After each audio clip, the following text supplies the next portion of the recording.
நீங்க ரொம்ப காது கொடுத்து கேட்டீங்க.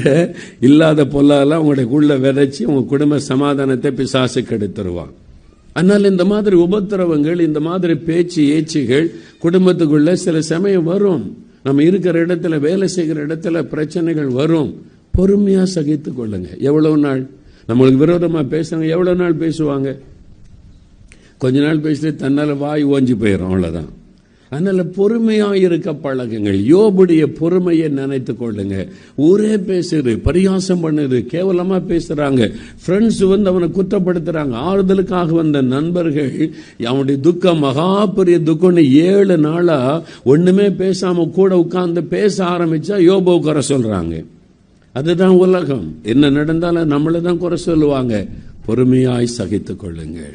இயேசுவை நினைத்துக் கொள்ளுங்கள். சிலுவையிலே பாடுகளை சகித்த அவரை நினைத்துக் கொள்ளுங்கள். முடிவு 2 மடங்கு ஆசீர்வாதம்.